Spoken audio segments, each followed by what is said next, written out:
오늘 우리가 함께 나눌 이야기는 절망의 가장 깊은 곳에서 피어난 한 소년의 기적과도 같은 삶에 대한 기록입니다.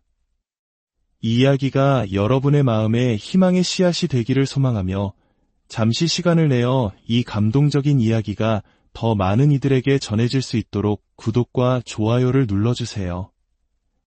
여러분의 작은 손길이 누군가에게는 큰 위로와 하나님의 은혜를 전하는 통로가 될 수 있습니다. 이 영상을 보시는 모든 분들의 삶에 주님의 평안과 축복이 가득하기를 기도합니다. 이야기는 5살배기 한 어린 소년에게서 시작됩니다. 아직 글도 채 깨우치지 못한 나이였지만 이 아이의 꿈은 남달랐습니다. 가톨릭 집안에서 태어난 이 소년의 이름은 알레한드로 아리아스. 그의 아버지는 안타깝게도 알코올에 깊이 중독된 분이셨고 술집을 여러 개 운영하며 경제적으로는 성공했지만 그 마음은 깊은 공허함으로 가득 차 있었습니다. 가정은 매일이 전쟁터와 같았습니다. 행복은 찾아볼 수 없었고 부모님은 결국 이혼을 준비하고 있었습니다. 어린 알레한드로는 이런 환경 속에서도 동네 친구들에게 설교를 흉내내며 언젠가 사람들의 영혼을 위로하는 사제가 되겠다고 다짐하곤 했습니다. 하지만 소년의 어머니는 깊은 절망의 늪에 빠져 있었습니다.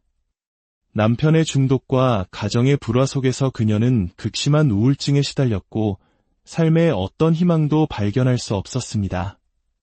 결국 그녀는 스스로 생을 마감하기로 결심합니다. 어느 날 온 가족이 집을 비운 틈을 타 그녀는 거실에 앉아 한 움큼의 약과 물 한 잔을 앞에 두었습니다. 이대로 약을 삼키고 영원히 잠들리라 마음먹은 그 순간 무심코 라디오를 켰습니다. 세상의 시끄러운 음악을 들으며 마지막 순간을 보내려던 참이었습니다. 그런데 바로 그때 그녀는 훗날 이렇게 간증했습니다.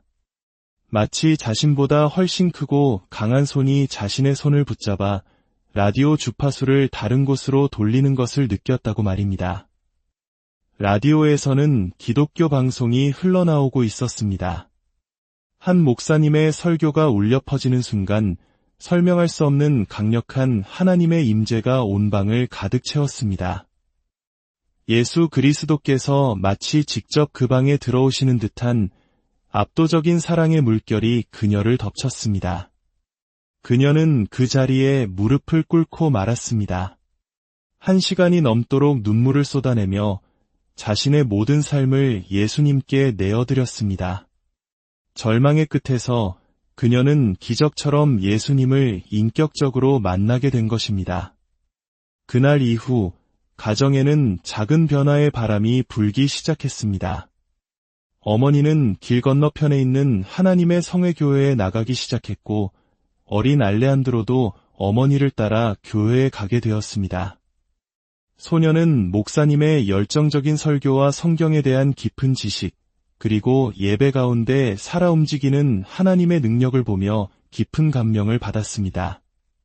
그러던 어느 날 동네에서 야외 부흥 집회가 열렸습니다. 소녀는 한 말씀도 놓치고 싶지 않아 맨 앞자리에 앉아 귀를 기울였습니다.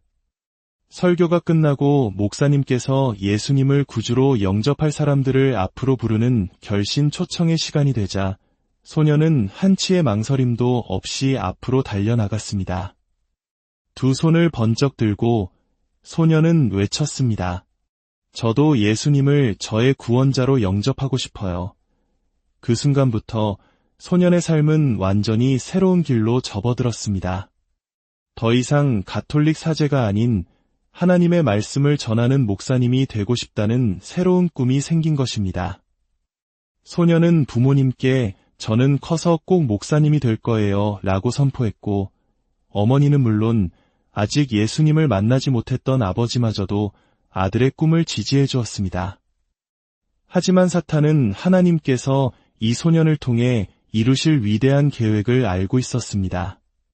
소년이 8살이 되던 해 죽음의 그림자가 그를 덮쳤습니다. 소년은 복음을 들고 신일 곱계국을 누비며 수많은 영혼을 주님께 인도할 운명을 타고났지만 원수는 그 싹을 미리 잘라버리려 했던 것입니다. 어릴 적부터 천식과 기관지염으로 몸이 약했던 소녀는 어느 날 맹장염으로 병원에 입원하게 되었습니다. 그런데 수술 전 검사를 하던 중 의사들은 소년의 폐와 심장 사이에 거대한 종양을 발견했습니다. 수술이 불가능하고 치료법도 없는 희귀한 악성 종양이었습니다. 수술 후에도 소년은 퇴원하지 못했습니다. 의사들은 매일같이 소년의 침대 주위로 모여들어 어려운 의학 용어를 써가며 이야기를 나누었고 어머니의 얼굴에는 날마다 걱정이 깊어져 갔습니다. 일주일이 지나도록 아들의 병에 대해 아무런 설명을 듣지 못하자 어머니는 마침내 의사 한 명을 붙잡고 애원했습니다. 제 아들에게 무슨 일이 일어나고 있는지 제발 알려주세요. 의사는 침통한 표정으로 설명했습니다. 아이에게 희귀 종양이 발견되었으며 경과를 지켜봐야 한다는 절망적인 소식이었습니다. 그날 밤 어머니는 눈물을 애써 감추며 아들의 작은 손을 잡고 기도했습니다. 그리고 아이가 이해할 수 있는 언어로 지금 어떤 상황에 처해 있는지를 조심스럽게 설명해 주었습니다. 집으로 돌아온 8살 소녀는 생각했습니다. 하나님께서 수많은 예언의 말씀을 주시며 장차 전 세계에 복음을 전하게 될 것이라 약속하셨는데 이렇게 일찍 자신을 하늘나라로 데려가실 리가 없다고 말입니다. 소녀는 그날부터 3개월 동안 매일 밤 자신의 방에서 기도했습니다. 하나님께 그분의 약속을 상기시켜드리며 부르짖었습니다. 주님, 저를 사용하신다고 약속하셨잖아요. 온 세상을 다니며 복음을 전하게 도우실 거라고 말씀하셨잖아요. 소년의 마음속에는 하나님께서 반드시 자신을 고쳐주실 것이라는 깊은 믿음이 있었습니다. 하지만 소년의 가족은 극심한 시험에 흔들리고 있었습니다. 어머니는 충격으로 교회에 나가는 것을 멈추었고 아버지는 더 많은 술에 의지하며 괴로워했습니다. 그렇게 3개월이 흘렀습니다. 어느 날 어머니는 코스타리카 최고의 종양 전문의와 연락이 닿았습니다. 의사는 다음 날 아이를 데려와 보라고 말했습니다. 바로 그날 저녁 소년이 다니던 길 건너 교회에서 치유 집회가 열리고 있었습니다. 소년은 부모님께 간절히 부탁했습니다. 오늘 밤 저 치유 집회에 꼭 가고 싶어요. 예수님께서 오늘 밤 저를 고쳐주실 것을 알아요. 소년은 잠자리에 들 준비를 하면서도 길 건너편에서 들려오는 찬양 소리에 마음을 졸였습니다. 다시 한번 어머니에게 갔지만 어머니는 허락하지 않았습니다. 방으로 돌아온 소년은 무릎을 꿇고 기도했습니다. 주님, 제가 저 집회에 가기를 원하신다면 제발 저희 어머니의 마음을 움직여주세요. 기도를 마친 지 5분 뒤 어머니가 담요를 들고 방문을 두드렸습니다. 알레한드로, 이 담요를 꼭 덮고 있는다면 집회에 데려다주마. 비가 내리는 쌀쌀한 밤이었습니다. 담요를 두른 소년이 교회 안으로 들어서는 순간 설교하던 목사님이 말씀을 멈추고 소년을 바라보았습니다. 그리고 예언의 은사로 선포하기 시작했습니다. 목사님은 소년의 어머니를 향해 이렇게 말했습니다. 주님께서 말씀하십니다. 내가 당신의 아들의 삶을 통해 행할 이르논 세상을 위한 간증이 될 것입니다. 온 세상이 이 기적에 대해 듣게 될 것입니다. 그 순간 강력한 하나님의 능력이 소년에게 임했습니다.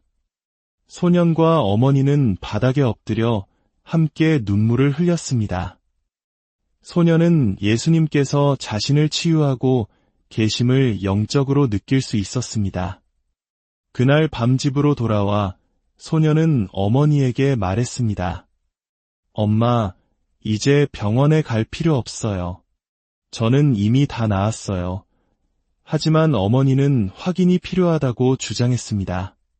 다음 날 그들은 최고의 전문의를 찾아갔습니다. 의사는 몇 시간 동안 엑스레이를 비롯한 정밀 검사를 진행했습니다. 마침내 진료실로 가족을 부른 의사는 이전의 진료 기록과 새로운 엑스레이 사진들을 번갈아 보며 혼란스러운 표정으로 말했습니다. 지난 25년간 의사로 일해왔지만 이런 경우는 처음 봅니다. 도대체 무슨 일이 있었는지 모르겠습니다. 아이의 몸에서 종양의 흔적을 전혀 찾을 수가 없습니다. 깨끗하게 사라졌습니다.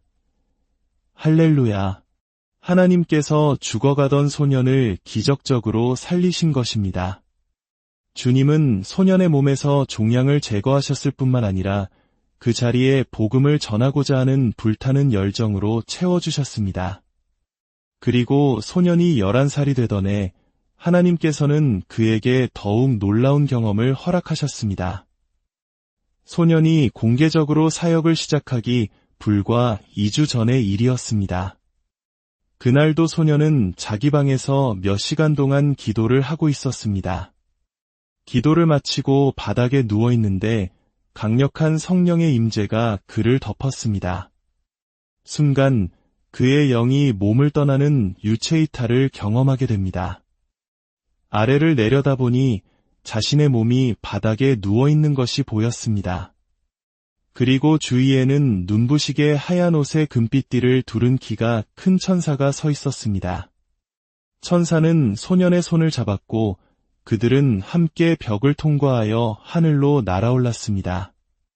눈 깜짝할 사이에 소년은 아름다운 도시, 바로 천국에 도착해 있었습니다. 황금으로 포장된 길을 걷고 백색 대리석으로 만들어진 거대한 성벽을 보았습니다. 놀랍게도 천사는 입으로 말하지 않았지만 소년은 영으로 천사의 말을 모두 이해할 수 있었습니다. 그들은 거대한 문 앞에 섰습니다. 마치 강한 바람이 불어오는 것처럼 문이 저절로 열렸습니다. 문 안의 광경은 소년의 상상을 초월했습니다. 거대한 갈라 디너 파티를 위해 완벽하게 준비된 끝이 보이지 않는 긴 직사각형 테이블이 놓여 있었습니다. 테이블 위에는 순백의 리넨이 깔려 있었고 황금 접시 위에는 온갖 종류의 과일과 채소가 가득했습니다. 황금 잔과 은식기, 모든 것이 눈부시게 빛나고 있었습니다. 천장의 거대한 샹들리에들은 전기로 빛나는 것이 아니었습니다. 천국의 모든 것은 하나님의 영광의 빛으로 밝혀지고 있었습니다. 벽은 온갖 종류의 보석과 다이아몬드로 장식되어 있었습니다. 천사와 소년은 순식간에 테이블의 반대편 끝으로 이동했습니다. 그곳에는 거대한 옥좌가 있었습니다. 소년은 그곳이 바로 장차 예수님께서 우리와 함께 어린 양의 혼인잔치를 벌이실 자리임을 직감했습니다. 천사는 이곳이 어린 양의 혼인잔치가 열릴 장소이다 라고 확인해 주었습니다.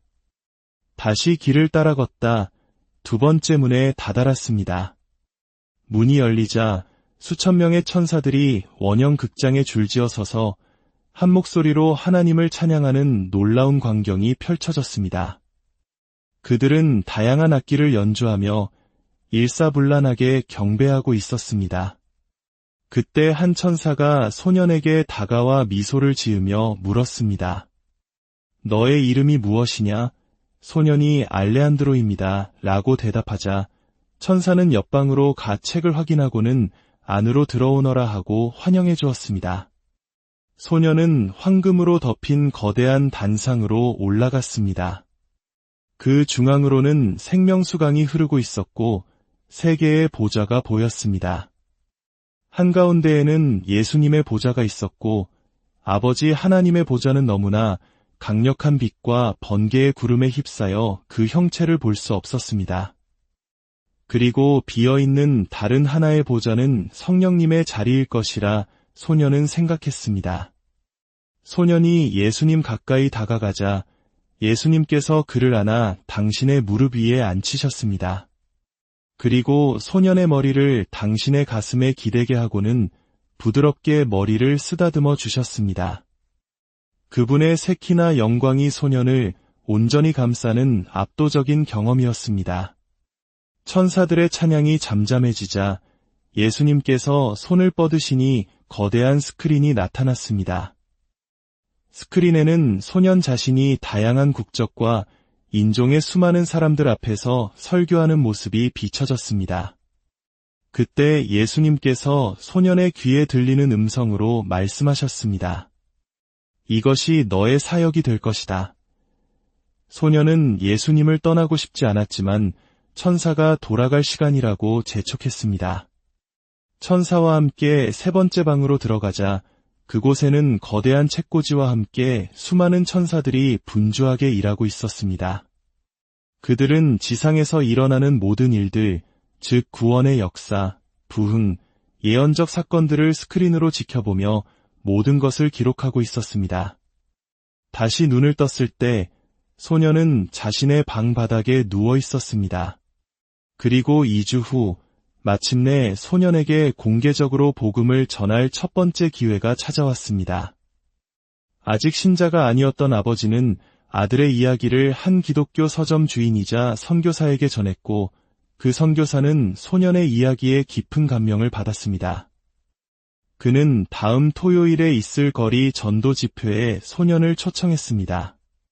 집회 당일 소년이 마이크를 잡았을 때 그의 앞에는 약 150명의 사람들이 모여 있었습니다. 소년은 너무나 긴장되어 온몸이 떨렸고 무슨 말을 해야 할지 몰랐습니다. 그때 마음속으로 기도했습니다. 성령님, 저를 도와주세요. 그러자 주님께서 말씀하셨습니다. 천국으로 인도하는 길과 영원한 심판으로 인도하는 길, 두 가지 길에 대해 설교하여라. 그 말씀을 붙잡고 설교를 시작하자 마치 번개가 치는 것처럼 하나님의 능력이 소년에게 임했습니다. 40분 동안 쉬지 않고 담대하게 말씀을 전했습니다. 그리고 결신 초청을 했을 때 7명의 영혼이 예수님께 나아오는 놀라운 일이 일어났습니다. 그날 이후 그 도시에는 작은 부흥이 시작되었습니다.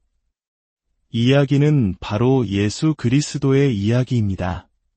그분은 당신을 사랑하십니다. 당신의 죄를 위해 십자가에서 죽으시고 당신이 그분과 깊은 관계를 맺을 수 있도록 모든 대가를 치르셨습니다. 이 세상의 그 어떤 것도 당신 마음속의 깊은 공허함을 채울 수 없습니다. 술도, 파티도, 중독도, 소셜미디어도 아닙니다. 오직 예수님만이 그 빈자리를 채우실 수 있습니다. 이것은 종교에 대한 이야기가 아니라 살아계신 하나님과의 관계에 대한 이야기입니다.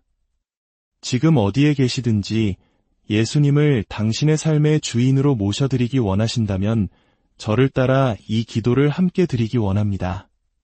주 예수님, 저는 죄인임을 고백합니다. 저에게는 구원자가 필요합니다.